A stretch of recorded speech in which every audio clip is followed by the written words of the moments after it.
Mon but, c'était de rentrer dans RDS pour éventuellement aller travailler comme journaliste. Là-dedans, l'occasion s'est présentée. On m'a dit, tu veux-tu être statisticien sur la galerie de presse pendant les matchs des Canadiens? Philippe Malo est un journaliste sportif et fondateur de Bulletin sportif. Moi, mon travail, j'ai commencé, j'étais un blogueur. Mais la réalité, c'est que je dois arriver avec une information fiable et vérifiée. La vie d'un journaliste, essentiellement, c'est raconte une histoire. J'ai envie de savoir ton opinion là-dessus. C'est quoi notre faiblesse, selon toi, de notre sport étudiant au Québec? Ça va tout le temps être une question d'argent, tout le temps. Encadrer, donner des opportunités, donner un environnement le plus sain possible, mais surtout le plus tripant possible. Tu sais, d'utiliser notre sport en milieu étudiant comme un levier vers autre chose et non comme un simple parascolaire. Le football maintenant.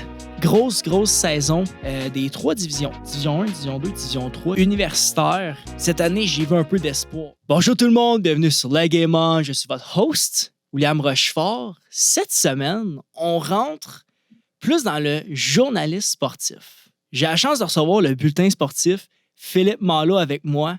Merci d'avoir accepté mon invitation sur le podcast. Très apprécié. J'ai hâte qu'on discute. C'est un métier, En fait, j'aime ça voir la vision qu'on peut avoir sur le football, puis juste le sport en général, étudiant. Donc, je sais que tu es là-dedans. J'ai hâte qu'on en discute parce qu'il y a beaucoup de choses à discuter. Puis en même temps, on va peut-être essayer de répondre à la question, est-ce qu'il manque un peu de visibilité dans le sport étudiant? Donc, c'est un peu la question que j'aimerais ça répondre aujourd'hui. Philippe Malo, bienvenue sur le Game On. Je suis content de t'avoir aujourd'hui. William Rochefort, merci de me recevoir. C'est vraiment super apprécié. Je suis content, j'ai hâte de jaser avec toi.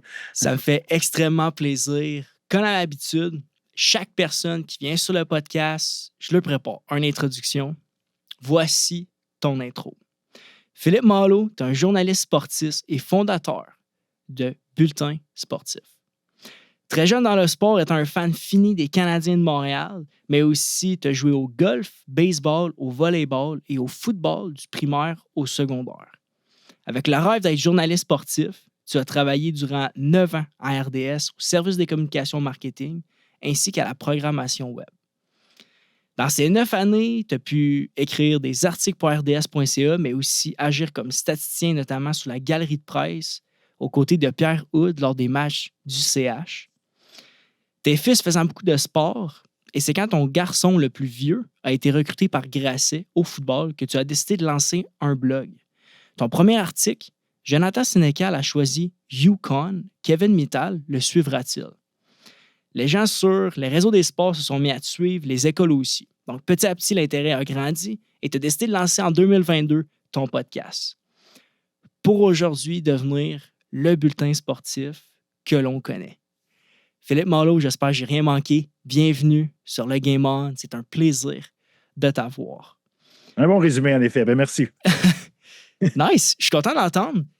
En lisant ton résumé un peu, j'ai remarqué que tu étais un gars assez multisport. Tu es un fan du sport étudiant. En général, tu as le golf, le baseball, le volleyball et le football. Bien sûr, le football a ressorti un peu plus, primaire jusqu'au collégial. Mais avant de tomber sur le football, de où ça a parti pour toi, le sport, de où tu viens? J'aimerais mettre un peu de background en arrière de ça.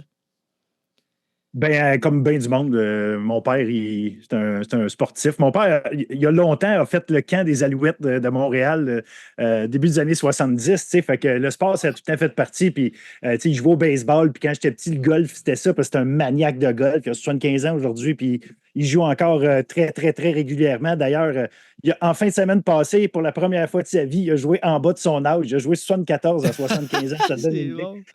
C'est vraiment un maniaque. Fait que bref, c'est dans la famille, c'était là. Puis petit, regarde, oui, il nous a amenés au golf, mais il nous a inscrits au baseball. Puis je dis nous, parce que j'ai une sœur jumelle.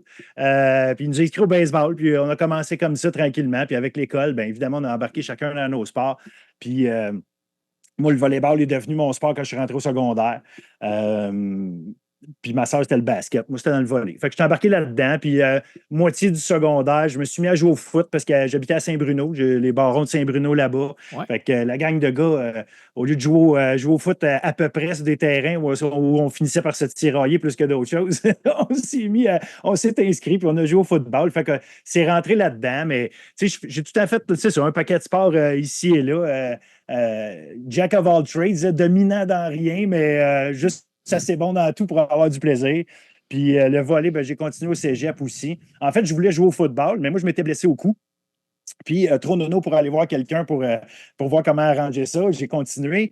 Puis quand je suis rentré au cégep, c'est ça. Je voulais aller jouer au foot, moi, en fait, parce que j'étais pas pire au volley, mais je n'étais pas une superstar. Puis, tu sais, je mesure pas 6 pieds 6. Fait qu'à un moment donné, et bref, tout ça pour dire que je suis allé là, j'ai fait une pratique, puis le coup m'a barré jusque dans le milieu du dos. Fait que j'ai dit, je ne deviendrai pas pro avec ça. Fait que j'ai arrêté ça là tout de suite, même si j'avais trippé dans ma pratique à frapper des gars de 20 ans quand j'en avais 17, tu sais, mais ça m'a coupé ça là. Puis encore une fois, tu sais, je suis pas allé voir quelqu'un. Fait que j'ai dit, je lâche ça, puis je suis allé jouer au volley. À la place, j'étais allé dans l'équipe de volley.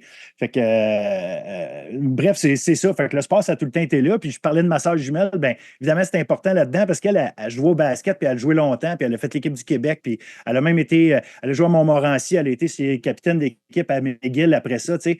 Fait que moi, le sport en milieu étudiant, il a comme fait partie de ma vie. Je trouvais que c'était une vibe le fun. Ça a tout le temps été là. Fait que c'est comme ça, si tu veux, que ça a parti. Puis le côté journaliste, il était là en même temps. J'étais TQ, j'ai appris à lire. Dans le temps, là, la presse, évidemment, on avait ce papier. Là. Puis il y avait le tabloïd des sports de la presse. C'était le cahier qu'on sortait. J'ai appris à lire en lisant ça, moi. Fait que je lisais les comptes rendus des games de hockey et de baseball et tout. Puis je voulais faire de ça. Je tripais. C'était le sujet qui m'allumait. Fait que j'ai été là-dedans. Ça a tout le temps été là.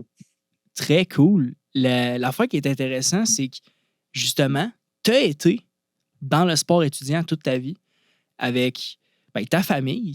Toi, le volleyball, tu t'es rendu jusqu'à où pour le fun?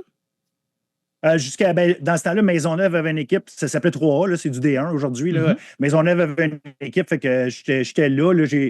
Avec eux, j'ai joué juvénile parce qu'il y avait une équipe juvénile civile qui était associée à. J'ai joué une coupe de game avec l'équipe D1, 3A là, à l'époque, mais c'est ça. Fait que c'est le bout où est-ce que je me suis arrêté, je me suis limité. Puis dans le temps, il n'existait pas le poste de libéraux.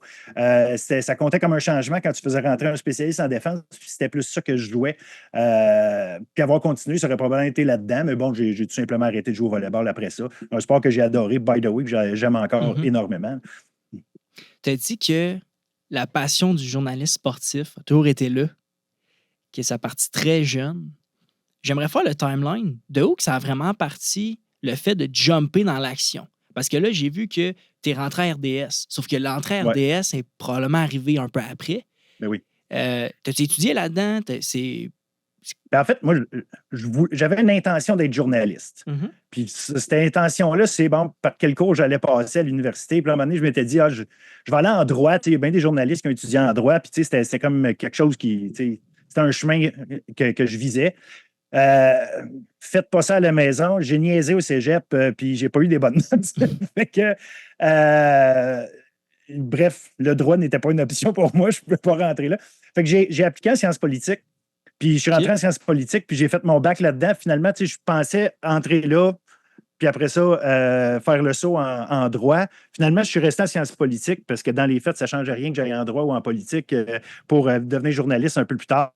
C'était vraiment pour aller me chercher d'autres choses. Puis, tu sais, je tripe sur bien des affaires, finalement. La politique, ça aussi, ça a tout le temps été un gros champ d'intérêt pour moi. Fait que j'ai trippé à faire mon bac en sciences politiques. Fait que j'étais là-dedans, puis je l'ai fini. Mais dès que j'ai eu... En fait, je n'avais même pas encore tout à fait fini mon bac. Et il y a eu un poste qui est ouvert à RDS, qui est un poste de service à l'auditoire, où essentiellement, tu réponds aux gens qui écoutent la TV, puis qui ont à appeler pour soit poser des questions ou se plaindre de ce qui se passe à la télé. Puis c'était moi que j'ai eu le poste.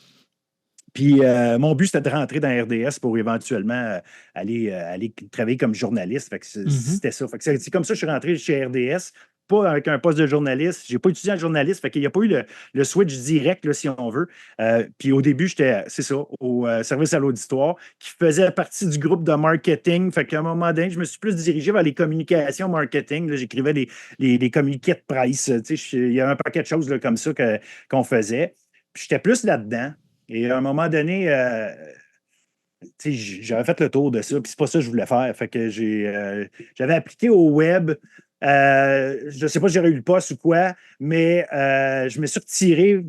Je me rappelle même plus pour quelle raison. Là, c'était probablement pas très intelligent parce que c'est ça que j'aurais dû faire. Mais ça pour dire que je ne suis pas allé.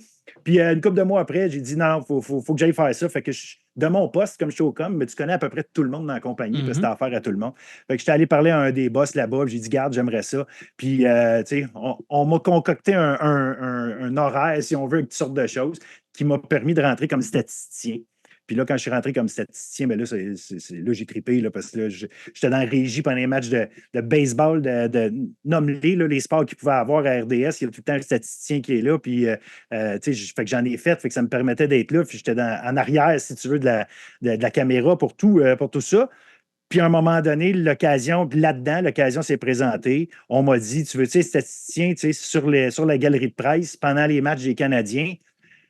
Dans les faits, ça, c'est le poste le moins payé de toute la gang, mais man, c'est trippant. Là. Ouais, c'est sûr que c'est sur la trippant. galerie de presse. Puis dans ce temps-là, c'était la première année, c'était Yvon Pedneau qui était l'analyste de Pierre Houd. Fait que moi, j'embarque, puis je suis là, puis sur la galerie, là, dans le boot, là, on est 4. Il y a ces deux-là, il y a moi, puis un technicien qui est avec nous, qui évidemment s'assure que ce qui peut être machinerie quelconque peut fonctionner. T'sais. Fait que moi, je suis là, puis dans le fond, mon collègue de travail à tous les soirs des matchs des Canadiens, c'est Pierre Houd, puis c'est Yvon Pedneau. Là, c'est ça, je suis là-dedans. Là. Et en tant que malade des Canadiens qui tripait comme un fou quand j'étais jeune là-dessus, m'oublier, tu sais, la paye, c'était quasiment secondaire. Évidemment, faut que tu payes tes comptes, là, mais je veux dire, je tripais vraiment très fort. Fait que, ouais, ultimement, j'ai fait 2 ans de ça. Puis pendant que je faisais ça, comme je te dis, j'étais au web, puis je faisais des stats pour d'autres games, puis je faisais d'autres choses. Fait que ça m'a permis de toucher à un paquet de choses. Fait que j'ai trippé pas mal dans ce temps-là sur ma vie professionnelle. C'était vraiment un gros fun à tout le temps, là. Mais c'est vraiment capoté, sérieusement, que tu aies vécu l'expérience juste des games du CH. Ça doit être vraiment malade. Question, j'ai envie de revenir sur tes études que tu as faites en politique. Oui. C'est quoi un bac en socio... C'est quoi en sciences politiques. Oui, sciences politiques. Oui. C'est quoi exactement? Bien, en fait, c'est que, bon, dans le temps que je le faisais, là, évidemment, les choses peuvent avoir changé. Là. J'ai gradué en 2001. Là, fait que, mais il y avait 3 branches. Tu peux étudier, soit te concentrer en administration publique, c'est vraiment comment ça fonctionne, notre système politique, comme je pourrais dire, vraiment l'administration de la politique et puis la gestion, les fonctionnaires, si on veut. Là, comment ça fonctionne. Tu n'apprends pas à devenir un fonctionnaire. Tu apprends tous les systèmes, comment ils fonctionnent. Tu avais aussi pensée politique. Fait que là, tu es plus dans la philosophie. Pourquoi il y en a qui sont des capitalistes, d'autres des communistes, des socialistes, puis tous les systèmes que tu pourrais avoir. La pensée qui a mené vers ces systèmes, ces fonctions, ces façons de travailler en société-là. Parce que c'est de l'organisation de la société, la politique. Donc, pourquoi on organise ça selon des bases X, Y, pourquoi c'est telle constitution, puis de l'autre pays, il n'y a pas la même constitution, mais c'est parce qu'ils ont des valeurs différentes. Fait comment on met tout ça ensemble? Fait que ça, c'est la pensée politique. Puis l'autre côté, c'était les politiques internationales. Moi, je suis allé en politique internationale, fait que tous les systèmes politiques dans ce temps-là, on étudiait les systèmes de la Chine, de la Russie, des États-Unis, du Canada. Fait que c'était vraiment comprendre comment marchent tous les systèmes. Vraiment, c'était plus concret. Puis non, ça, c'était trippant. Fait que j'ai vraiment eu ça. Fait qu'on a des cours là-dedans. Puis à un moment donné, tu te mets à comprendre comment fonctionnent les systèmes politiques un peu partout dans le monde.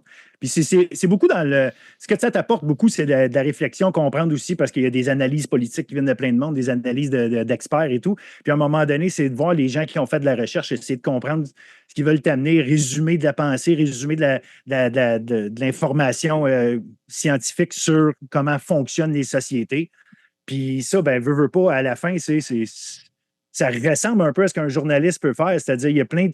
Il y a des situations, on couvre une situation, on n'est pas dedans, pas nous autres qui l'avons vécu, pas nous autres qui l'avons fait, mais comment plein de monde qui nous emmène plein d'informations différentes, on est capable d'amalgamer ça ensemble, comprendre, puis essayer après ça de le réexpliquer dans nos mots, ce qu'on a compris, tous les tenants aboutissants, tout ça. Fait que, tu sais, c'est très formateur à ce niveau-là, autant dans ta réflexion.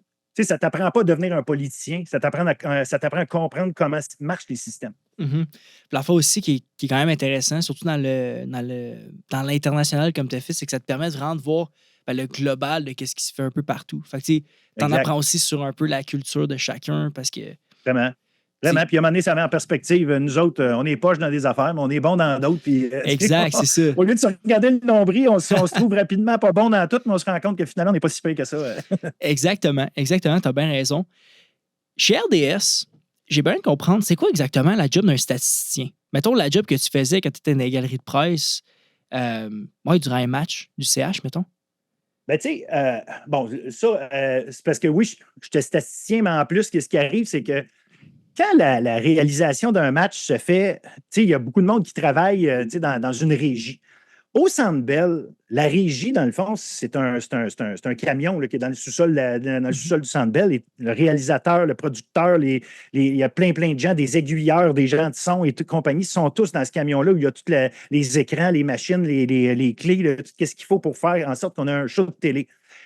Mais moi, l'avantage que j'ai, eux, évidemment, ils voient le match à travers les caméras. Tu parles une douzaine de caméramans, mais eux autres, ils ont une douzaine d'écrans devant eux. C'est à travers ça qu'ils voient le match et qu'ils voient ce qui se passe. Aïe. Veux pas, parce qu'ils ne sont pas directement en train de voir la partie. Alors, moi, étant où est-ce que j'étais, j'avais le big picture, si tu veux, de la patinoire. Fait que ça me permettait de voir des choses. Exemple, l'arbitre lève le bras dans les airs. Oh, il va y avoir une punition. Fait que, moi, j'étais en communication directe avec ces gens-là. Fait que je leur disais tout de suite, punition qui s'en vient. Pourquoi? Ça leur permet, eux, de préparer un élément qu'ils vont mettre à l'écran, c'est-à-dire, OK, il y a une punition qui s'en vient. Moi, dès que je voyais le signal, OK, c'est une punition pour accrocher, c'est le numéro 22 des sabres, bing. Fait qu'eux autres, vite, dans le système. Fait que déjà, quand le gars, il s'en va un peu fâché à son banc de punition, puis qui est assis, puis tu vois tout de suite dans le bas, ça n'a pas apparu par magie, c'est parce qu'il y a quelqu'un qui a dit, OK, c'est le numéro 22, punition de ça, tac, c'est écrit, il faut le choisir. Évidemment, il y a des clés qui permettent de raccourcir, tout ça, mais ça reste qu'il faut que je le sache. C'est pas la TV, elle ne sait pas d'elle-même. Il y a quelqu'un qu'il faut qu'il dise quoi y mettre à la TV. Ouais. Donc, ça permettait d'accélérer des choses, par exemple. Et il y avait ça. Puis l'autre, la partie statistique, c'est qu'il y a toutes sortes de stats. On reçoit des affaires avant les matchs, les équipes puis les ligues, et ça, que ce soit au football, la NFL, au baseball, la MLB, NBA, nommez-les. Avant les matchs, il y a toujours des guides de médias qui sont envoyés. Et là-dessus, tu as des tonnes de statistiques. Là, le match de ce soir, c'est le 999e de Joe Blow. Le prochain but d'un tel, c'est son 500e. Fait que là, tu peux préparer toutes des choses comme ça qui te permettent de sortir de l'info avant puis pendant le match. Évidemment, Pierre-Houd, il n'y a pas besoin de moi pour se préparer pour ça. Je vous garantis, si vous pensez que vous connaissez quelqu'un qui se prépare dans la vie, le mieux qu'il peut faire, c'est à côté Pierre-Houd, mais pas plus. C'est fou comment il est préparé, c'est débile. Cet homme-là est fantastique au niveau professionnel, la rigueur.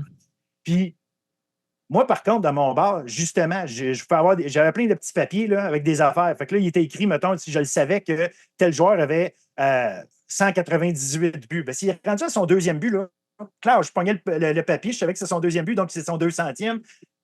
Je glissais le papier à Pierre-Houd juste pour être sûr qu'il pense à le faire. Il l'aurait peut-être fait lui-même, mais tu sais, c'est tout le temps ça. L'avantage numérique, on suivait le match, tu sais, OK, ils sont 1 en 4, ils ont 3 tirs au but jusqu'à la date, tu sais. Je passe ça. Fait que Pierre-Houd, lui, à toutes les fois qu'il dit, bon, nouvel avantage numérique pour les Canadiens, ce soir, ils sont 1 en 4, 3 tirs au but jusqu'à maintenant, ben, parce que tu tiens le compte de tout ça pendant la partie. Fait que c'est ça l'élément statistique sur la galerie de presse. En régie, c'est une autre affaire parce que là, tu prépares des tableaux.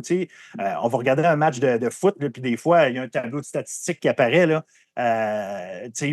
pour juste remplir quoi que ce soit. Ben, ces tableaux-là sont faits d'avance par un statisticien qui a justement probablement ramassé de l'info comme ça, ou qui est allé voir sur le site de la Ligue, puis qui trouve des stats intéressantes par rapport aux deux équipes qui jouent ce soir, puis le match qu'on présente. Fait que, il y a tout ça. C'est un travail qui est fait en amont. On prépare les tableaux, puis quand arrive le match, bien, on les passe. Wow, je pensais pas que c'était le même. Hey, c'est une game pour vrai, là. C'est oui. une autre histoire, là. Genre, ça veut dire que, en fait, les présentateurs à RDS, peu importe le sport, en fait, ils sont préparés via ce qu'ils reçoivent des ligues, statistiques, tout ça. Fait que ça leur met du bagage pour préparer après ça les avant-matchs, les mi-temps, les après. Exact. Ouais, Exactement. Ils se servent beaucoup de ça. Puis évidemment, avec le temps, ils se ramassent tous des bagages d'infos, tu sais, on the side, si tu veux, qui rajoutent, tu sais. Mais oui, tu as besoin d'une préparation, tu sais. Tu connais tes affaires, mais ça se passe tellement vite, le direct, les choses qui se passent. Quand est-ce que tu vas intervenir à dire quoi? Tu sais, le sifflet dans un match de hockey, là, tu peux pas me dire quand est-ce qu'il va arriver. Tu peux me dire que quand il va y avoir un hors-jeu, il va y avoir un sifflet, c'est correct, mais quand est-ce qu'il arrive le hors-jeu, je ne le sais pas. ouais. Et à ce moment-là, on va dire quoi? Il va se passer quoi? Fait que ça, il faut que tu sois préparé, il faut que tu vois venir les coups parce que quand ça va sonner et qu'on va dire hey, c'est à toi à parler, bang, tu as quelque chose à dire. Évidemment, l'expérience de ces gens-là joue pour beaucoup. Mais n'empêche, justement, leur expérience fait dire prépare-toi parce que quand ça va arriver, il faut que tu sois prêt. Il faut que tu sois capable de me dire quelque chose de pertinent, que tu ne sois pas genre en train de dire oh, ben là, il y a une passe de lui, t'es belle, hein? Non, il y a une passe de lui, est arrivé comme ça. On se rend compte qu'il fait ça de telle manière souvent. Pourquoi? Parce que Marc Denis aussi s'est préparé. C'est pas juste Pierre Route dans sa description, c'est Marc Denis dans son analyse. Puis là, bien, évidemment, transposez-le au sport que vous voulez. Pierre Vercheval avec David Arsenault, Charles-Antoine Sinotte avec Denis Casavant. Nommez-les, ces personnes-là, dès qu'ils font un match, il y a une préparation en amont qui doit être faite. Autant au niveau des statistiques, autant, bien évidemment, les statistiques, ça sert beaucoup dans le sport, là, on le sait, mais les histoires autour des joueurs, telle personne, tel entraîneur, où est-ce qu'il est rendu, qu'est-ce qui arrive, qu'est-ce qui se passe, pour pouvoir remplir des choses, mais arriver avec des affaires pertinentes parce que, comme je le dis, il arrive le prochain lancer, c'est un si, la prochaine passe, ça représente quoi pour l'équipe? C'est là que tu ne fais pas juste dire ce qui arrive, mais que tu meubles puis que tu arrives avec de l'information et de qualité. Mais ça, comme je te dis, elle ne peut pas t'arriver dans la tête de même. Puis il y a des limites. Fait qu'il faut que tu sois prêt. Fait que ce travail-là doit être fait en amont. Puis c'est du gros travail. Puis ça paraît ceux qui le font versus ceux qui le font moins. Oui, exact. Puis ben ça, tu sais, même si moi, je connaissais pas ça, tu viens de m'apprendre de quoi, là, hyper intéressant. Puis, tu sais, je suis sûr que ça se paraît, même, mettons, pour moi qui écouterais une game de hockey, puis ça le verrait tout de suite que le gars qui anime n'est pas bien préparé. Mais c'est là que tu vois que c'est un vrai skills de faire ce qu'ils font. Là. Genre, juste le fait de parler vite, first. Mais après ça, c'est d'amener toute l'action, puis tout ça. C'est vraiment cool. Ça fait lien avec un peu où est-ce que je voulais m'en aller. C'est un peu des journalistes sportifs, un peu ces gens-là, tu sais, dans le sens que ils animent des matchs où ils font partie des organisations comme RDS, TVA Sport, name it, qui doivent se préparer justement à analyser les joueurs, analyser les sports. C'est quoi un peu la job, mettons dans ton cas, d'être un journaliste sportif?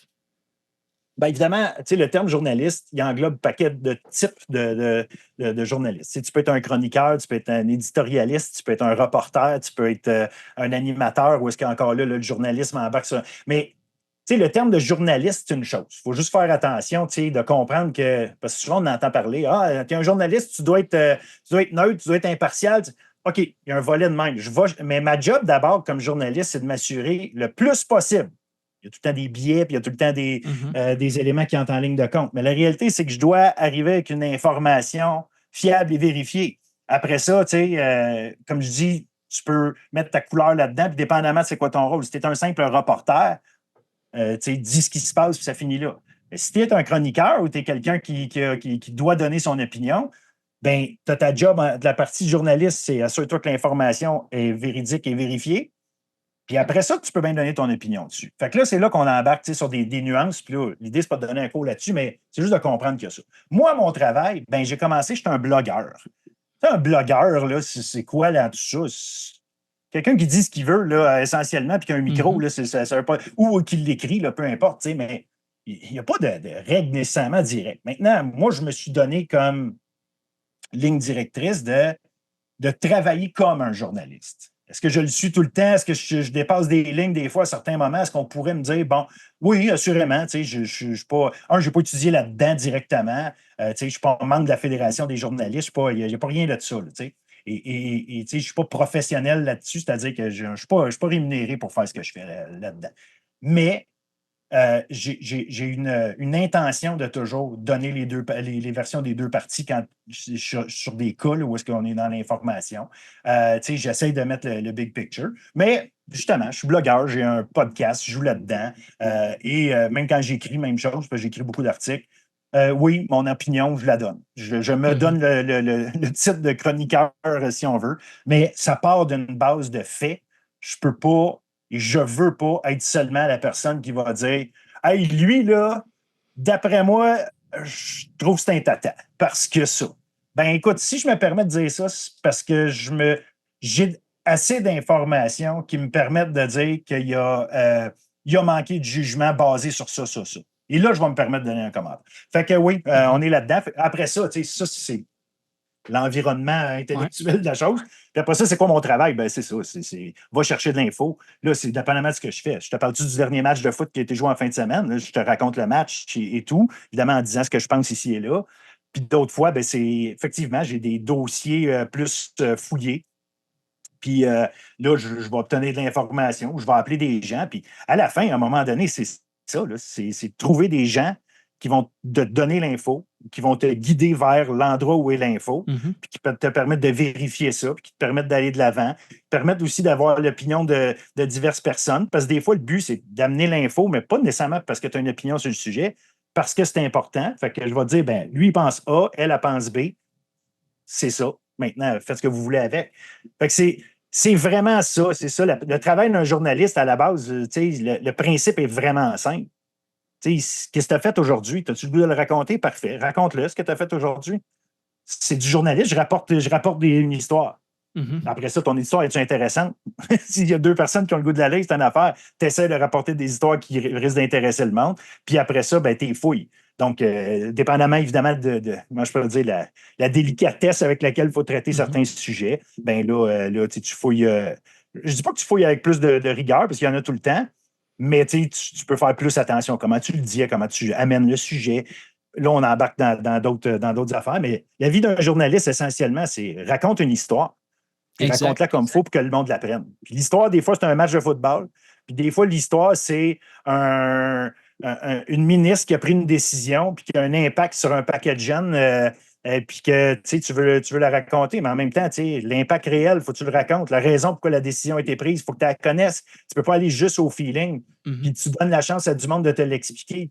C'est là. Puis des fois, s'ils ne veulent pas te l'expliquer, puis tu le sais que tu as assez d'infos, mais dans les faits, tu veux te faire corroborer, la personne ne veut pas te le corroborer, ben, tu peux le dire quand même, mais tu dis ça n'a pas été corroboré par telle personne, qui est la personne principale, elle n'a pas voulu me répondre. Mais il reste que va chercher assez d'infos pour être sûr que ce que tu dis, c'est vrai. T'sais.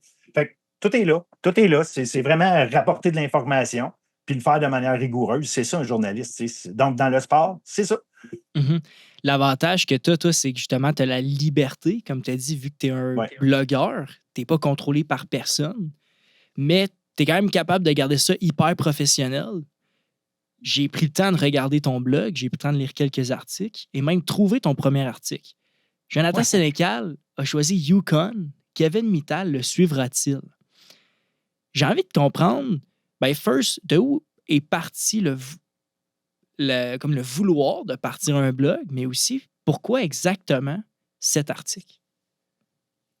Bon, le vouloir partir un blog, je ne reviendrai pas. Je suis passionné de sport, je voulais être journaliste. Puis, j'ai arrêté de travailler chez RDS, moi, parce que j'avais des enfants en jeune âge, puis c'est des horaires qui n'ont pas d'allure avec la vie de famille. Puis, à un moment donné, je pouvais divorcer, je pouvais faire plein d'affaires, mais je pense que ma famille, c'était plus important que le trip qui venait avec ça. Fait que je dis à ma femme, c'est pas vrai que tu vas t'occuper de tout. Là. Fait que ça m'a fait mal au cœur de partir d'RDS parce que c'était vraiment une passion, mais à un moment donné, ça ne fitait pas avec ma vie. Fait que je travaillais dans un autre domaine complètement, mais ce fond-là de vouloir écrire et de parler de sport, tout le temps était là. Fait qu'à un moment donné, j'avais contacté Max Truman dans les coulisses quand ça commençait à pogner un peu. Puis j'ai dit, OK, je vais y offrir mes services. Fait que je me suis mis à écrire des articles là. Ça m'a donné envie de recommencer à écrire un peu. Puis j'avais un vieux chum avec qui j'avais travaillé à RDS, Jean Corriveau, qui avait parti une radio sur le web avec une couple de personnes.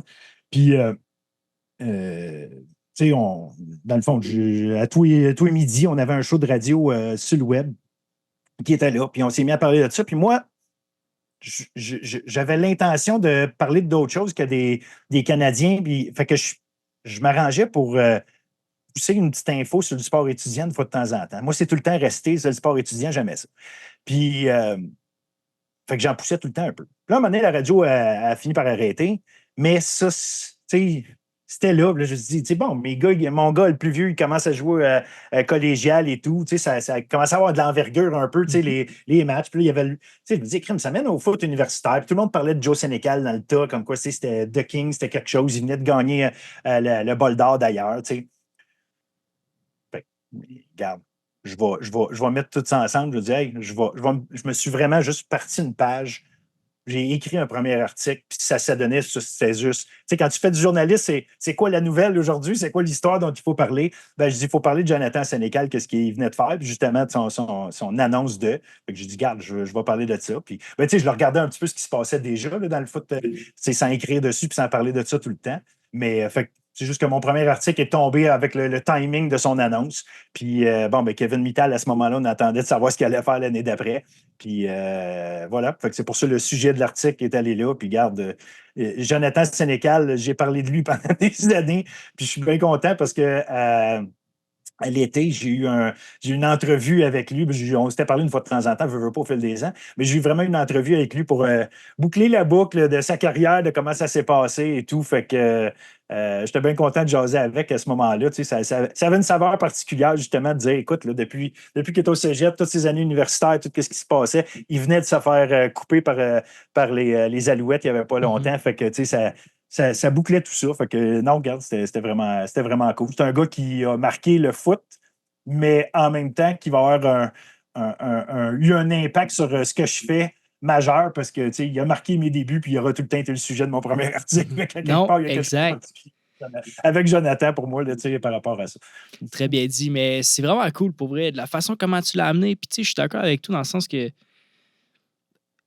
tu l'as dit tantôt, quand tu es un journaliste, c'est quoi l'histoire que tu as racontée aujourd'hui? Puis écoute, je pense que tu n'aurais pas pu mieux tomber au moins pour commencer. Puis quand tu es dans le sport étudiant, ben, tu n'as pas le choix de parler de ça, tu sais, comme si c'est la grosse histoire du sport étudiant en ce moment, ben, tu vas en parler, tu sais.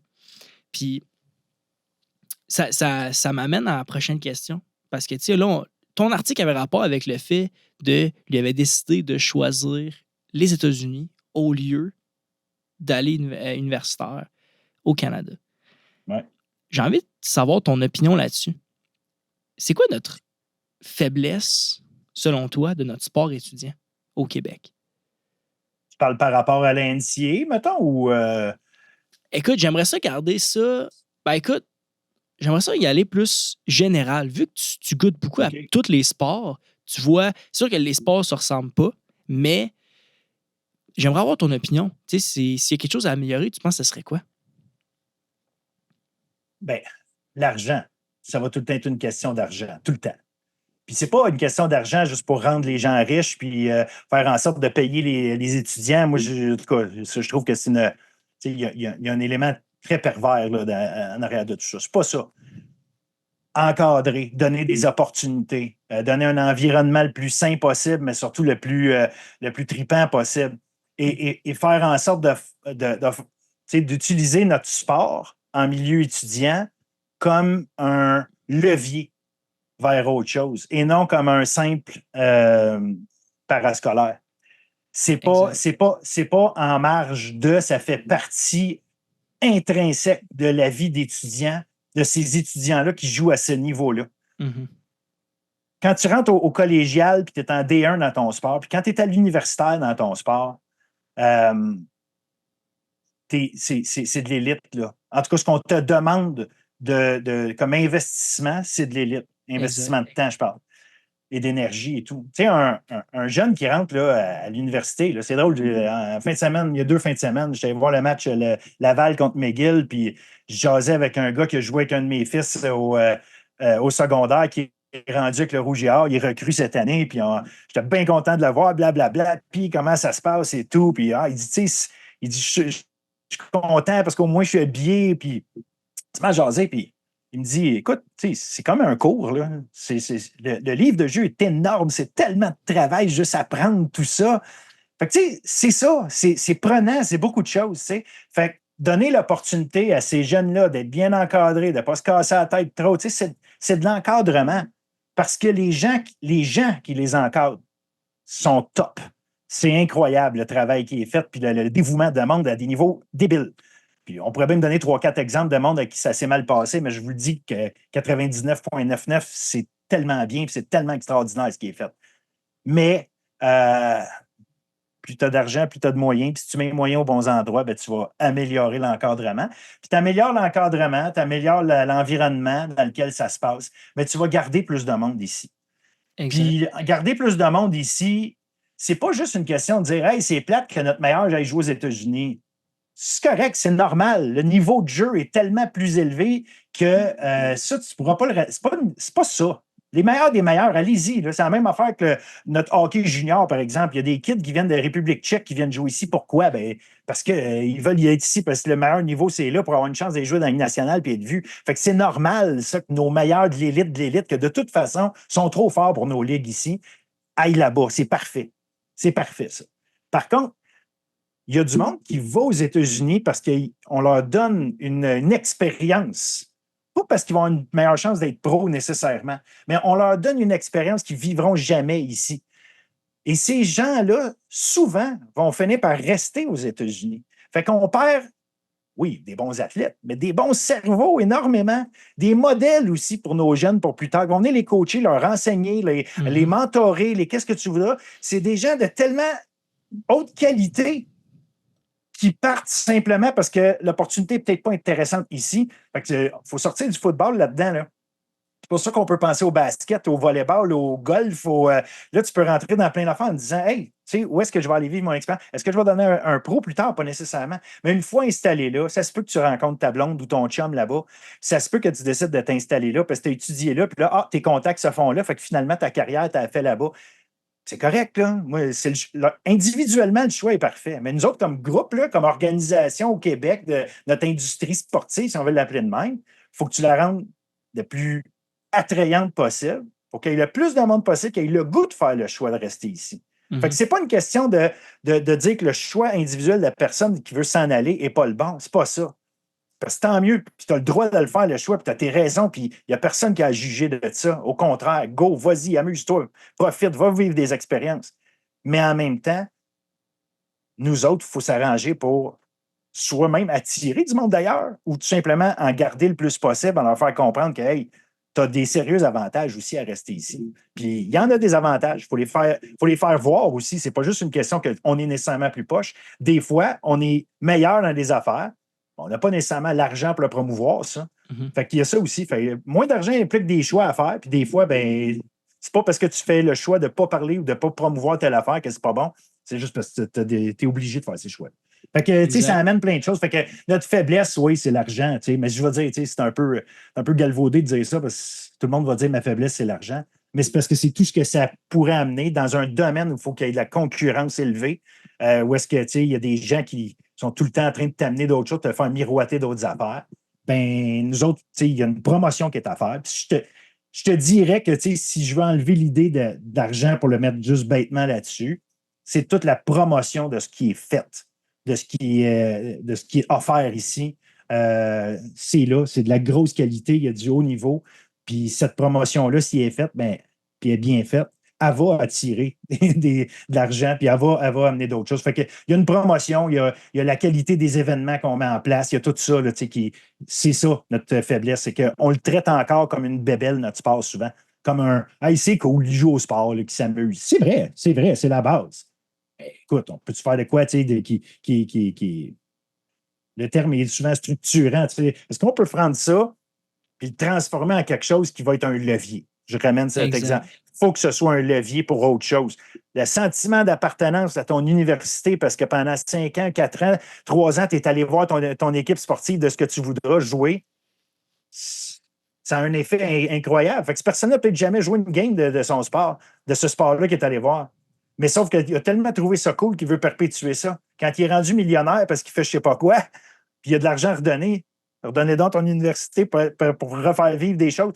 Fait que, c'est un peu ça, là, c'est tout cet élément-là de promotion puis de qualité d'événement et tout. On peut mettre ça en place. Puis ça, c'est une priorité à mettre qui est pas assez souvent mise, qui commence à l'être, soit dit en passant, par contre. Mais il faut continuer. Il y a beaucoup de travail encore à faire.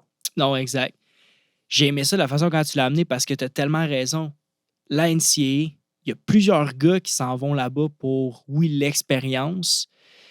Sauf que l'affaire que des fois, les gars, ils sont un peu moins bien informés, ils se font vendre l'expérience, mais est-ce qu'ils sont prêts à le faire? Comme ça, si tu as vraiment le talent, tu sais, comme des Mathieu de ce monde, Mathieu Bergeron, tu sais, vas-y, puis c'est cool parce que tu as la chance vraiment de te rendre au bout. Sinon, si tu as l'intention d'aller juste pour l'expérience, peut-être que c'est pas la bonne place pour toi. Fait que, tu sais, ça se peut, c'est ça. C'est comme il y a ce côté-là qui est bon. Ben là, tu sais, je parle de ça, c'est une décision personnelle. On peut pas influencer personne. Ça, tu sais, c'est correct. Mais le côté de l'argent, c'est vraiment intéressant que tu amènes ça parce que moi, sérieusement, depuis que j'ai commencé le podcast, j'ai pu parler. Ben, c'est sûr que je parle juste de football en ce moment. Mais j'ai pu parler avec plusieurs acteurs de nos sports, puis j'ai remarqué que, ben, en réalité, c'est vrai que l'argent a un grand aspect, sauf que quand tu regardes comment, mettons, que le gouvernement investit dans l'éducation, mettons, à chaque année, c'est des montants, j'ai pas la stat, mais c'est des montants dans des milliards de dollars, tu sais. Ouais. Sauf que quand tu regardes après ça, mettons, si tu ramasses ça à une plus petite échelle, les universités que n'investissent pas beaucoup dans les sports, plus dans l'éducation, qu'est-ce qui arrive, c'est que leurs sports sont en train de mourir. Puis comme c'est dur de faire runner des universités, runner des sports qui te ramènent de l'argent, qui te ramènent de la visibilité, qui te ramènent des étudiants, qui te ramènent... Fait que tu sais, eux, qu'est-ce qu'ils ont compris, je pense, aux États-Unis, c'est que, OK, oui, ils ont rendu ça une big business, sauf que c'est les étudiants, ils ont vraiment un sentiment, puis justement d'appartenance, mais ils savent que le sport peut vraiment les amener ailleurs, dont avoir des bonnes études, dont avoir peut-être une chance de jouer professionnelle et tout ça. Donc, ben, pourquoi pas apprendre de ça? T'sais, moi, je pense que si on investirait plus dans le sport, surtout que on investit tellement d'argent dans un système étudiant, un certain, en tout cas, qui change Le système pas. de santé aussi, hein? Exact. On peut aller là, hein? On investit dans un système de santé qui, dans le fond, répare des gens malades ou brisés d'une manière ou d'une autre. Le sport, c'est de la prévention. Bon, OK, tu peux te casser une jambe en jouant à quelque chose, tu vas me dire, mais il reste qu'à la base, c'est des bonnes habitudes, des saines habitudes de vie qui sont reliées à ça. T'sais. Fait que, bref, tout est là. Il y a un full circle à quelque part là, qui est là-dedans. Il faut que tu en mettes une priorité. Si tu veux mettre la priorité dans la prévention, ben, le sport, au niveau de la santé, c'est une évidence, là, ça saute aux yeux. Rapidement, ce serait quoi, tu penses, notre force? On a parlé de la faiblesse, mais on fait des bonnes choses aussi. Intéressant de... Ben, dans le sport étudiant québécois, notre force, c'est la qualité très élevée de l'enseignement. Les gens, ben évidemment, il y a des gens qui peuvent me comparer à Harvard puis Duke, mais on a McGill ici. Hein? Exact. L'Université de Montréal, c'est loin d'être de la chenoute. Puis prenez les écoles différentes aussi à l'intérieur. Il y a des groupes, là, l'école John Molson là, de business à Concordia, c'est hautement reconnu. L'Université de Sherbrooke, avec tous ses programmes coopératifs, c'est extraordinaire ce que ça offre. Fait que les gens peuvent me parler d'une dizaine d'universités aux États-Unis, une vingtaine d'universités aux États-Unis qui sont très, très fortes. Puis l'idée, c'est pas de dire on est-tu meilleur qu'eux, c'est pas ça. Mais généralement, si tu vas sur la moyenne, c'est débile comment c'est de la qualité ce qu'on fait ici. Puis les gens sous-estiment ce que le cégep apporte. C'est bizarre comme système au Québec. On est tout seul au monde à avoir une patente de même. Mais la réalité, c'est que comment la partie cégep, comment elle prépare bien les étudiants athlètes pour le niveau universitaire. Et c'est reconnu, les coachs d'université de la NCAA, quand ils viennent voir ce qui se passe ici, ben, ils disent si vous êtes des bons étudiants, là, c'est des top-notch. Je n'ai pas besoin de me casser la tête à savoir s'ils sont bons à l'école et s'ils vont être capables de suivre. Ils vont être capables. Si vous saviez le nombre de jeunes à qui j'ai parlé qui sont là-bas, qui disent oui, il faut travailler à l'école, là, c'est correct, mais c'est bien plus facile qu'au Canada. Là. C'est bien plus facile qu'au Québec.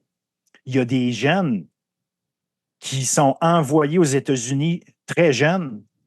Puis des fois, il faut se dire, pourquoi ils envoient si jeunes là-bas? Ben, il y en a quelques-uns, c'est parce qu'ils n'auraient juste jamais passé leur cours pour aller au cégep puis à l'université, puis en les envoyant au high school aux États-Unis, dans un high school très ordinaire. Là, je ne parle pas des prep schools avancés, là, on n'est pas là-dedans. Mais dans les high schools, des fois, c'est juste parce que, de toute façon, l'école, il n'aurait pas été capable de suivre, fait que ça y permet de... Mais ici, le niveau d'enseignement, la qualité académique qui est offerte au Québec, on aime ça chialer sur qu'est-ce qu'on est ici. On a plein de bobos puis plein de bébites, c'est vrai. mais la qualité de l'enseignement, c'est quand on se compare là, avec ce qui se fait au sud de la frontière, on est des tops. Puis ça, faut le dire. Puis c'est une des raisons justement qui fait que quand vient le temps de choisir ton université, là, l'expérience américaine est parfaite, c'est correct, mais dans la balance, faire la promotion de la qualité de l'enseignement ici. Tu as un diplôme de McGill, tu as un diplôme de l'Université de Montréal, de l'Université Laval dans certains domaines. Évidemment, comme je dis, là, il y a des domaines dépendamment de chaque université. Tabarouette, c'est pas de la chenotte, là, je vous le dis. Là. C'est vraiment bon. Non, exact. Puis, tu sais, moi, étant à l'université présentement, je le vois ça, puis je le vis. Mais moi, ce que j'aime de l'université, c'est les outils que tu as accès. Donc, on a différentes visions de voir nos études. OK? Puis, on a aussi différents objectifs. Qu'est-ce qui est correct? On n'a pas besoin de tous vivre la même vie, là. Sinon, ça serait plate. Mais comme moi, l'avantage que j'ai d'être étudiant, c'est que j'ai des projets, j'ai des visions que l'université me permet de faire avancer. J'ai accès à des professionnels, des professeurs, des docteurs qui ont étudié dans certains domaines qui peuvent me conseiller. J'ai accès à un studio de podcast que je suis en train d'enregistrer ça. Fait que, tu sais, il y a certains aspects que moi, mettons, à chaque fois que les gens me demandent est-ce que l'université, ça vaut la peine ou whatever, ben moi, je le dis pour les gens que tu vas rencontrer, pour les outils que tu as accès, vas-y. Oh, oui. Juste pour ça, parce que ça peut te faire Vraiment. avancer pas mal. Moi, c'est ma vision de, mettons, l'école, puis en général, mais c'est vrai que je ne l'avais jamais vu de cette façon-là. Puis c'est vrai que quand on regarde le niveau d'études, si on fait une pensée à McGill, on a de la bonne éducation ici au Québec. Absolument. Le football maintenant. Grosse saison en Division 1. Cette saison, en fait, cette année. J'aimerais ça qu'on en parle un peu rapidement des 3 divisions. Division 1, Division 2, Division 3. J'ai devant moi le tableau de Division 1. André Grasset. En fait, là, on enregistre la semaine que c'est la dernière semaine collégiale.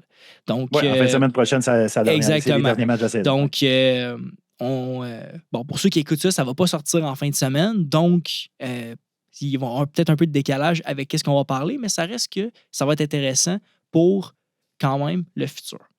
André Grasset, 7 victoires, 0 défaites. On a Notre-Dame qui est 6-1. Puis pas très loin derrière, on a Limoilou qui est 5 victoires, 2 défaites. Milieu de peloton, on a Champlain-Lennoxville. J'ai eu la chance tantôt au gym de croiser un coach. Il m'a un peu parlé de l'histoire de qu'est-ce qui s'est passé. Ça a brassé pas mal à Lennox cette année. J'aimerais t'entendre, en fait. Toi, tu as trouvé ça comment, la saison? Division 1, quand même. André Grasset, 7-0. Ça fait très longtemps qu'on n'a pas vu des équipes qui finissent saison parfaite. J'aimerais t'entendre. Saison parfaite, tu sais, saison parfaite, ça veut dire 0 de défaite. Ça ne veut pas dire que c'est parfait. Puis là, il y a plein d'affaires qui se sont passées. D'ailleurs, en fin de semaine passée, ça a tout pris pour que Grasset protège cette saison parfaite-là contre une équipe de Garneau qui est dans le bas du classement.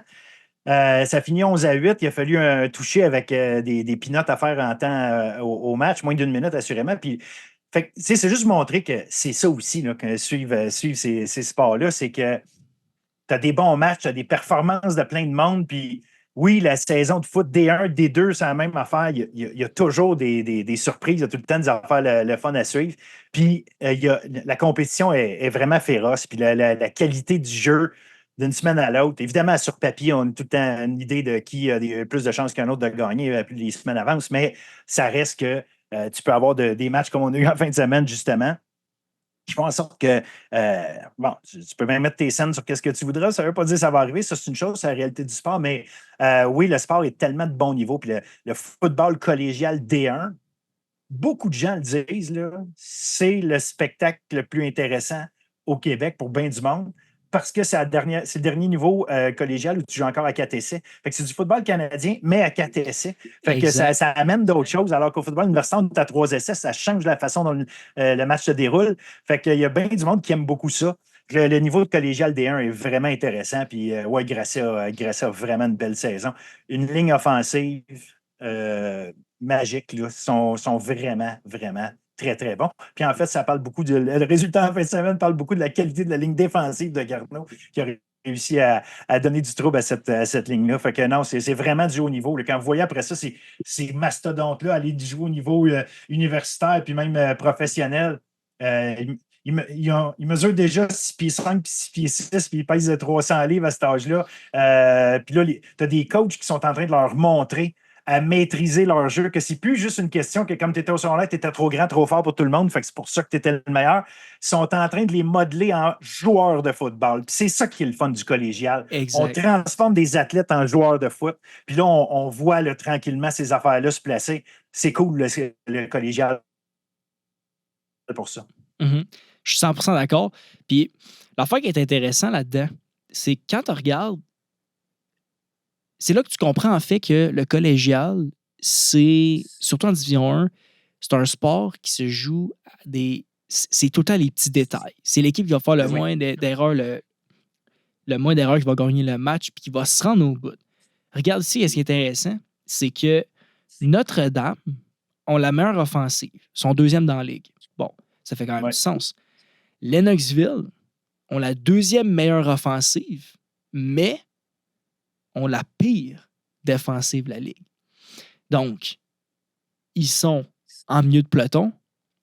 Mais quand tu regardes... C'est pour ça que le coordonnateur défensif est parti. D'ailleurs, je le dis en passant. Exact. Mais tu sais, je parle, tu es à Lennoxville, tu peux pas te permettre ça. À chaque année, tu es un contenders. À toutes les années, on vise l'excellence. Ouais. C'est bon. Ça, c'est une audition d'un autre jour, puis... mais c'est des choses que tu peux pas accepter tant là. Par contre, l'affaire qui est intéressante, c'est que une des meilleures défensives de la Ligue, c'est les deux équipes de Québec. Tu as Limoilou et Notre-Dame, qu'on sait que depuis quelques années, ils jouent très bien en défensive. Puis pas très derrière, tu as André Grasset. Fait que André Grasset, sont troisième en défensive, sont troisième en offensive, mais il y a quelque chose qui fait qu'ils gagnent les matchs. Puis c'est probablement eux qui font le moins d'erreurs. C'est probablement... En tout cas, c'est un tout, hein? C'est un tout le football. C'est tellement d'éléments dans un match qui font la différence. Tu l'as dit, on embarque dans les détails. C'est pour ça que c'est plus... Évidemment, il y en a des exceptionnels, mais c'est plus des matchs où est-ce que je donne le ballon systématiquement à mon kid qui est plus grand et plus vite que tout le monde. Là, rendu en D1, parce que c'est ça l'affaire, le D1, c'est que c'est un ensemble de superstars du secondaire qui arrivent, mais ils ont 17 ans quand ils arrivent. Et ils jouent contre des gars qui ont 20 ans, des fois, 18, 19 puis 20 ans. Et là, à un moment donné, c'est des gars. Fait que remarquez l'âge, là, c'est des âges où est-ce que tu prends du coffre, tu prends de la masse, mais en même temps, on t'apprend à jouer au football pendant ce temps-là.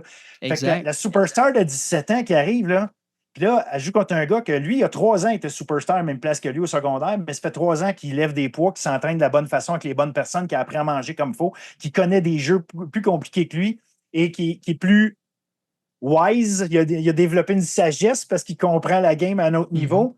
Fait que là, tu dis, vas-y, essaie de jouer contre lui. Puis là, tu dis, OK, wow, attends un petit peu. Je ne suis pas habillé cette année. Ouais, tu n'es pas habillé cette année parce qu'il y a ça à apprendre. Et ça, c'est cool. Fait que il y a des organisations qui savent le faire systématiquement. Tu as parlé de Champlain-Lennoxville. Ça, c'est une organisation, Grasset, une organisation comme ça, c'est NDF. Puis on le voit de plus en plus, c'est des organisations qui gardent des mêmes coachs longtemps. Limoilou, même affaire. Ça garde leur coach très, très, très longtemps et ça crée des structures. Ils savent comment développer du monde, ils savent comment travailler avec des jeunes de cet âge-là, puis comment faire les choses et bien faire les choses. Fait que oui, ils savent recruter, tout vient avec ça, mais ils savent développer.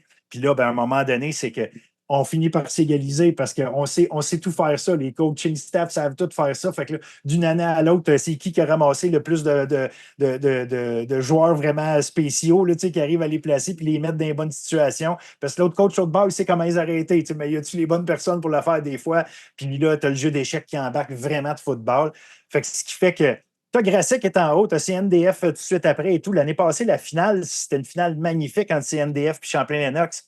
Mais qui va être en finale cette année? Ça peut être Limoilou contre Grasset. On peut trouver des affaires. Bon, évidemment, là, je n'ai pas les matchs devant moi. Peut-être qu'en demi-finale, ils pourraient s'affronter, puis ça ne se peut pas, là, ce que je viens de dire. Mais l'idée, c'est juste de voir qui va jouer contre qui. Puis là, c'est un match, fait que tu as beau avoir gagné toute la saison. Si le match donné, tu vas en éliminatoire, tu vas assurément affronter une équipe qui est très bonne, capable de te battre aujourd'hui.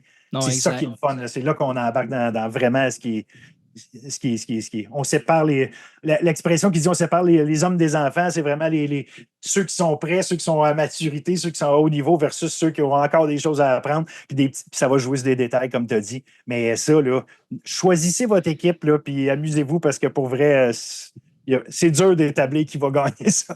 Exact. Ça, je suis 100% d'accord avec toi. Puis le fait de développer. Le cégep, c'est vraiment la place pour se développer.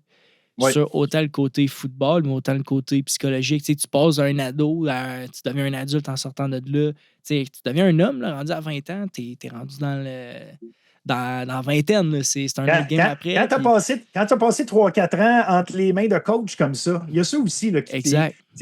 L'évolution d'un humain, c'est plein de monde. Là, ça prend un village pour élever un enfant. Mais à un moment donné, c'est ça. Les parents, ils les laissent entre les mains de certaines personnes. Mais ton coach de football, c'est quelqu'un qui a tellement de valeur importante dans ta vie et dans ton développement, là, quand tu regardes ça, quand c'est le football, ton sport, évidemment, mais tu regardes un Thomas Leroux qui est probablement le MVP cette saison dans cette ligue-là, carrière à CNDF, ben ça, c'est un gars, tellement intelligent, puis après à développer, c'est un gars super humble, tranquille, à sa place. Écoute, tu le croises dans la rue, tu ne penses pas que c'est le carrière c'est le meilleur joueur de foot collégial D1 nécessairement, mais tu te dis, OK, ce gars-là, a appris à être un meneur d'hommes, a appris, il y a probablement des qualités qui venaient avec, je ne le connaissais pas quand il avait 17 ans, mais je me rappelle de l'avoir vu arriver dans la ligue, ça a pris le temps que ça a pris à se développer, puis aujourd'hui, il est sans contredit une superstar de cette ligue-là, un gars que les universités vont vouloir essayer d'aller chercher assurément, puis tu sais, c'est ça. Fait que là, tu regardes un gars comme lui, puis là, tu te dis, ben écoute,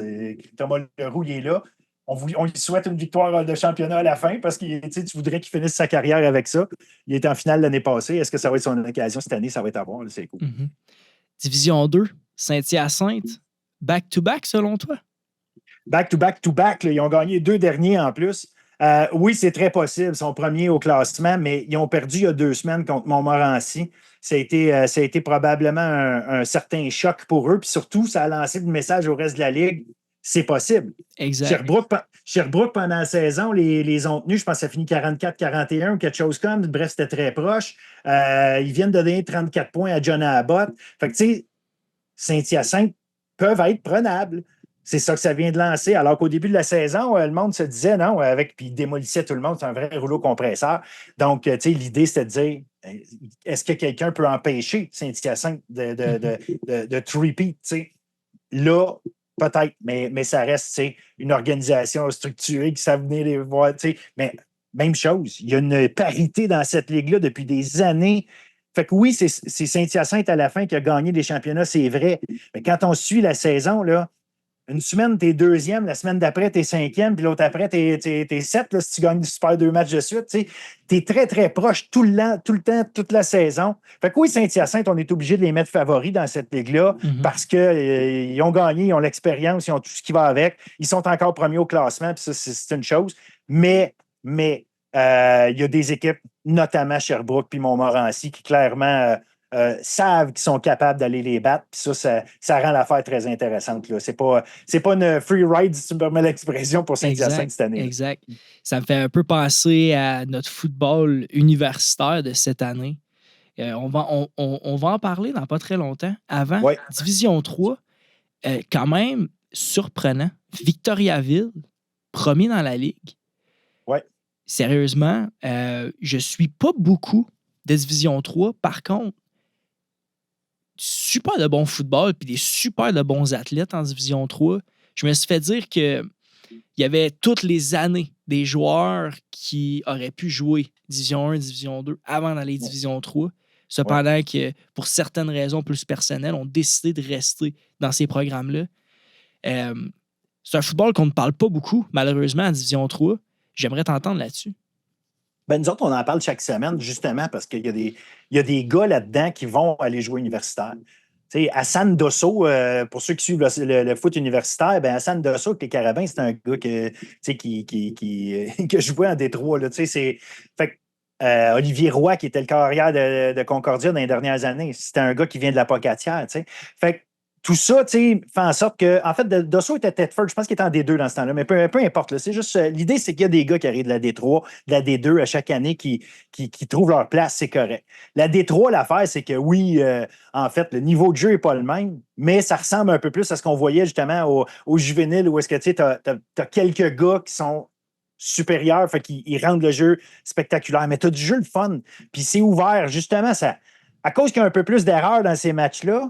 Ben pour le spectateur, des fois, c'est le fun parce que l'erreur amène le spectacle, amène des gros catchs, amène des longues courses, amène des situations. Donc, oui, c'est le fun de suivre la Détroit. Mettre autant d'énergie et tout. Le niveau de jeu, évidemment, global, c'est sûr que la D1, c'est un autre niveau. Il n'y a aucune équipe de Détroit qui accrocherait. Ce serait dangereux. Là. Pour vous dire, on n'est pas en même place.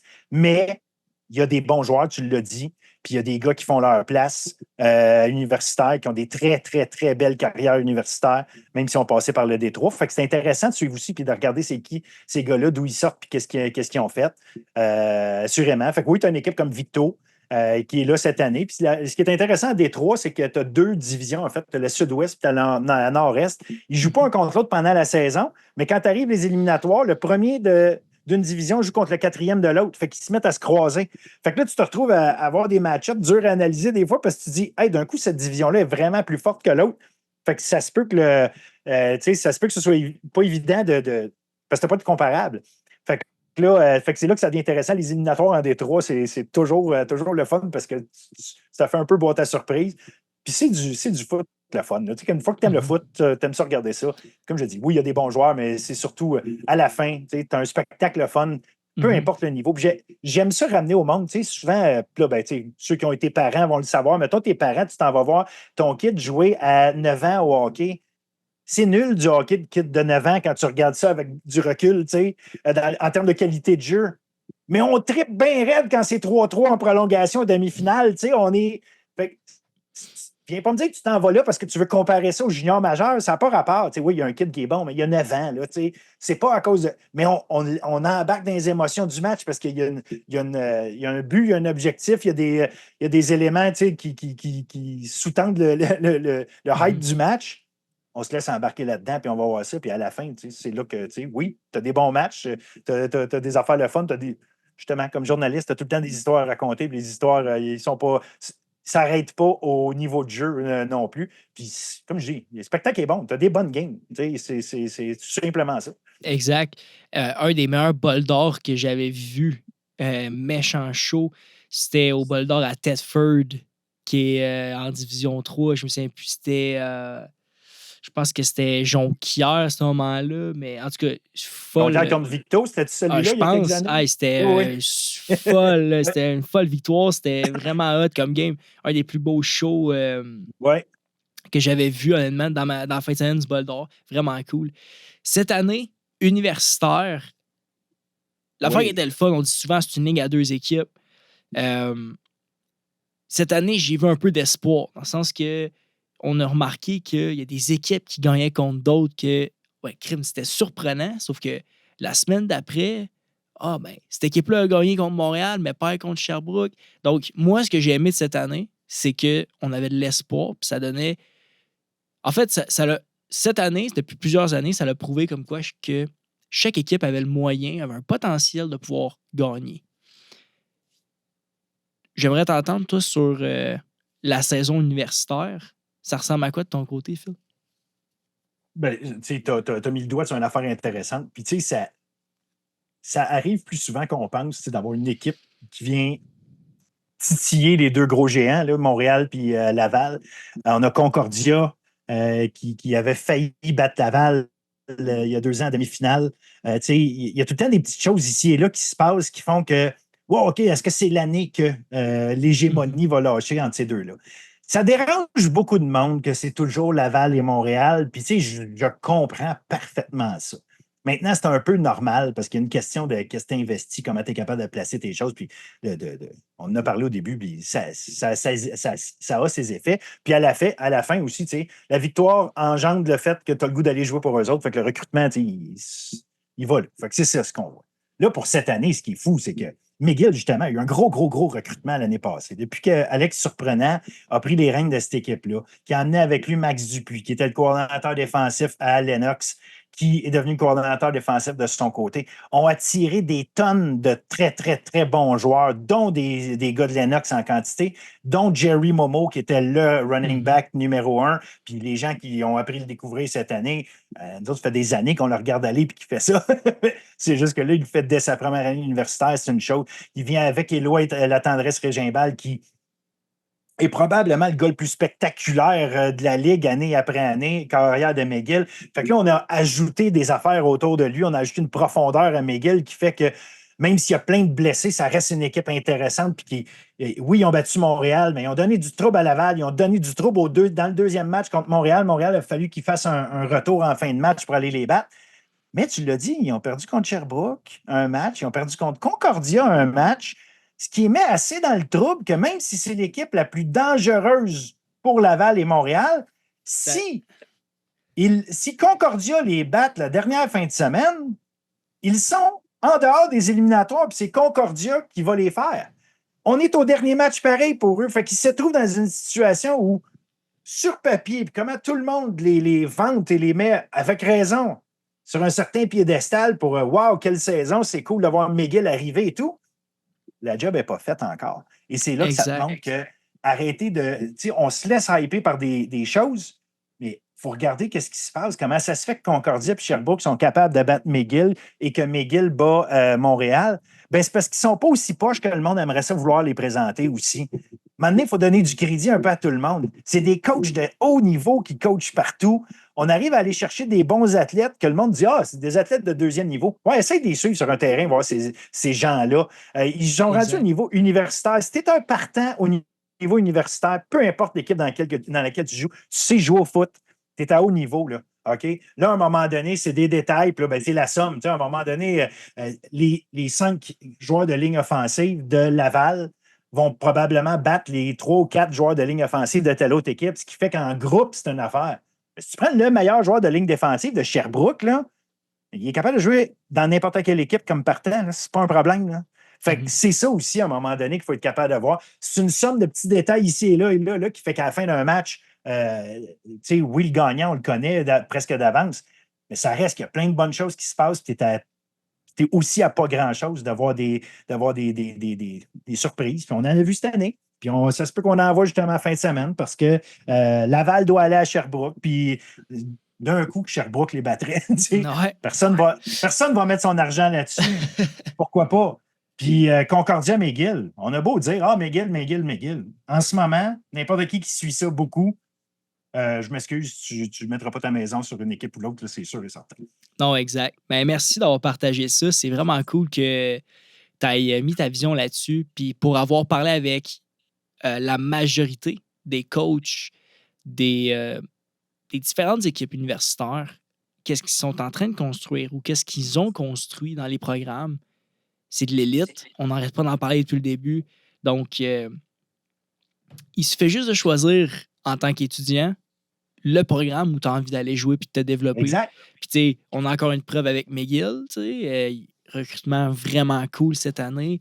Puis, tu sais, avec 50 rookies, là, c'est normal que tu en échappes un peu, tu sais. Les gars, ils sont pas un peu moins matures, mais en tout cas, j'ai hâte de voir où est-ce que ça s'en va dans quelques années avec non, ça. Ça regarde très bien dès l'an prochain. Puis, oui, tu fais bien de le mentionner. Les coachs en parlent puis ils ont raison. Évidemment, Glenn Constantin ne te dira pas qu'il veut que les gars choisissent ailleurs. Il va dire venez chez nous. Ils vont tous se dire ça. Mais ceux qui ont plus de misère un peu à attirer justement ce qu'on appelle les blue chips, là, les gars qui ont de grande envergure, mais tu te dis, écoute, si on est capable, puis là, c'est tout le temps la question, c'est quoi la recette pour en attirer une badge d'un coup? Ben, si on est capable, on a tout ce qu'il faut pour les mettre dans une position pour gagner. C'est juste qu'à un moment donné, ça prend les joueurs. Fait qui va faire le choix d'amener toute sa gang de chums, puis hey, on s'en va à Concordia, on s'en va à Sherbrooke, on s'en va à Bishop, pour justement alimenter ça. Vous allez voir, ces équipes-là vont se mettre à gagner quand les bons joueurs, les meilleurs joueurs vont aller là. Parce que chaque coach qui est là, chaque groupe d'entraîneurs est capable de t'amener au maximum de tes capacités. C'est ça l'histoire. Fait c'est où est-ce que tu as le goût de la faire. Là, c'est là qu'embarquent d'autres éléments. Mais je le dis en même temps, victoire engendre ça. Les programmes victorieux, j'ai la chance d'aller gagner la Coupe Vanier de réputation. C'est Montréal-Laval qui va te donner le plus de chance quand tu le regardes comme ça. Mm-hmm. Mais si tout le monde se met à aller à McGill, tu vas voir, c'est McGill qui va avoir une chance de gagner la Coupe Vanier. Exact. Puis je dis McGill parce que là, c'est eux qui ont le vent dans les voiles de ce côté-là. C'est à suivre, c'est à voir. Ça peut changer n'importe quand. Mais il faut mettre des investissements, ça revient à ça. Parce que si tu parlais au directeur des sports à McGill, il va te le dire. Il y a un travail qui a été fait en arrière de ça. En amont, il y a des réflexions qui sont faites qui, ultimement, finissent par amener ces résultats-là. C'est pas juste une question de chance, puis cette année, ils ont décidé de venir. Non, il y a du travail qui est fait. Il faut présenter des choses, il faut offrir des affaires, il faut mettre carte sur table en disant voici ce qu'on va faire.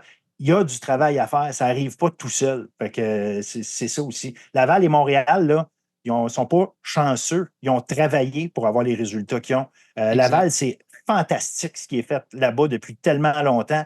T'sais, avec le temps, ils sont devenus quelque part les méchants parce qu'ils gagnent tout le temps. Fait qu'il y a comme un aspect de OK, on est tanné d'eux, mais on est tanné d'eux. Heureusement, Montréal, depuis quelques années, c'est vraiment égal. Fait que c'est un ou l'autre, fait que c'est correct. Mais ça reste qu'à un moment donné, le monde Laval, ils font ci, ils font ça, mais ils font ça dans tous les sports. Là. C'est vraiment une culture à l'Université Laval qui est présente à tous les niveaux, puis même dans la communauté à Québec, la communauté d'affaires, pour eux, le Rouge et Or, c'est vraiment un véhicule pour eux. Ça peut se faire ailleurs aussi. C'est une question de volonté, c'est une question de travail, d'organisation. Ça peut se faire. Exact. Je suis 100% d'accord. D'apprendre des meilleurs, c'est un peu ça Vraiment. C'est un peu ça le but. Qu'est-ce qu'on peut apprendre de eux? Vraiment, vraiment intéressant ce que tu amènes parce que c'est vrai que c'est une très grande culture là-bas. Puis il y en a juste une. Donc, c'est sûr que tout le monde va se rallier. Puis c'est normal d'être vraiment fier d'un programme. Puis en plus, tu es la meilleure au Canada. Donc, là-dessus, on peut rien leur enlever, on peut juste absolument leur pas, donner parce qu'ils ont, comme tu dis, ils ont hyper bien travaillé. Puis c'est honnêtement très inspirant. Merci, Phil, d'avoir pris de ton temps aujourd'hui. J'espère que tu as aimé ça aujourd'hui. On a discuté sur une mode institution. C'était bien intéressant. J'ai aimé ça de te jaser. Merci encore une fois. Je te souhaite que du bonheur, que des bonnes choses. Puis au plaisir qu'on se revoie dans un événement sportif. Avec grand plaisir. Puis je te remercie énormément de l'invitation, du temps que tu as pris. C'est super apprécié. Puis écoute, continue l'excellent travail. Je trouve ça le fun. Le sport étudiant prend de plus en plus de place dans nos médias plus alternatifs, puis même dans les médias plus gros, tranquillement, pas vite. Il y a des entrevues, des choses. Mais écoute, le travail de fond et autour pour faire rayonner tous ces gens-là, on n'est jamais trop. Puis, regarde, continue, lâche pas. J'apprécie tes entrevues que tu fais. Puis, c'est vraiment du gros travail. Fait que, good. Merci, j'apprécie. Bienvenue dans toute la gang de monde qui essaie de faire vivre ça. Je trouve ça cool. Exact. Merci, c'est très smart.